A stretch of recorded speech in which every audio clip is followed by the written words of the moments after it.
Welcome to Baz Travels. After driving 14,826 kilometers through 24 states and Washington, D.C., I've seen rocket launches to the Grand Canyon and Hoover Dam. I've explored Route 66, ghost towns, deserts, snow, and beaches on both coasts. From Vegas casinos to Alcatraz, the White House to Hollywood. Join me for a journey of the ordinary and the extraordinary. Loading destination. Simulation starting in 3, 2, 1.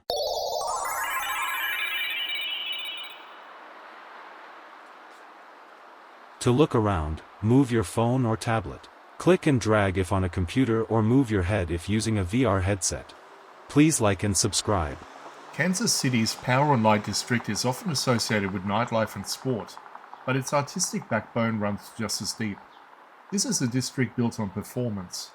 Long before LED screens and modern bars arrived, stages here were already shaping the cultural pulse of the city. Entertainment was never an afterthought in this part of downtown, it was the foundation. The Midland Theatre stands as one of the strongest reminders of that legacy. Opened in 1927, it arrived during an era where Kansas City was expanding economically and culturally. Designed in lavish Mediterranean and Baroque revival style, the interior is meant to overwhelm the senses. Ornate plasterwork, dramatic arches, and layered detailing created a theatrical experience before a single note was played. Walking past it today, you feel that scale and ambition still present. Originally built as a movie palace and vaudeville venue, the Midland quickly became the centerpiece for live performance. Over the decades, it has hosted orchestras, touring Broadway productions, comedians, and major recording artists.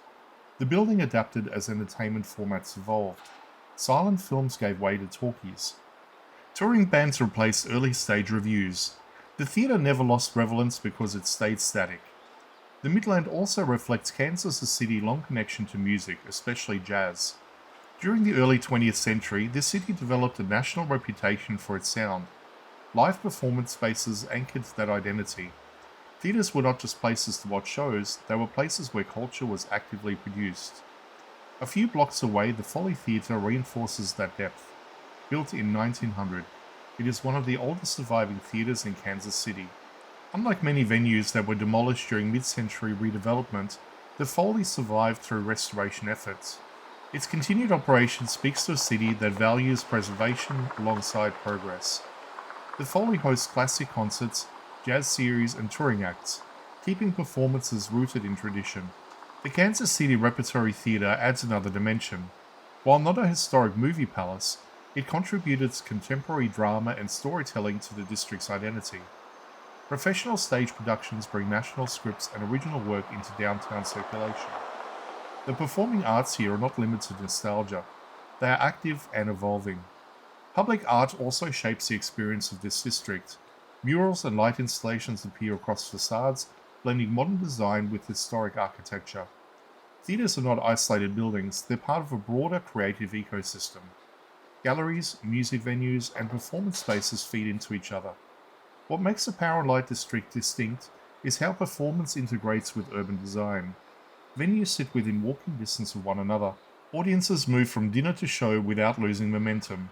Energy builds across blocks rather than staying contained within the walls. On event nights, the sidewalks feel like extensions of the stage. The Midland Theatre remains a visual anchor within the landscape. Its facade stands as a reminder of early 20th century optimism. Inside, restored details reinforces the idea that craftsmanship mattered. The building bridges eras without feeling trapped in one. Kansas City's artistry identity is not abstract here, it is structural. Theatres were constructed with permanence in mind. They were investments in cultural confidence. Even as new developments reshape downtown, performance remains central. In the Power and Light District, art is not hidden in quiet corners. It stands on main streets, illuminated and audible. From historic theatres like the Midlands to the ongoing stage productions and live music venues, this area continues to produce experience rather than just host it. The district feels alive because performance still drives its rhythm.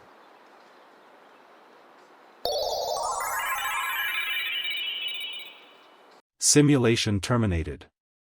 Please comment, like and subscribe.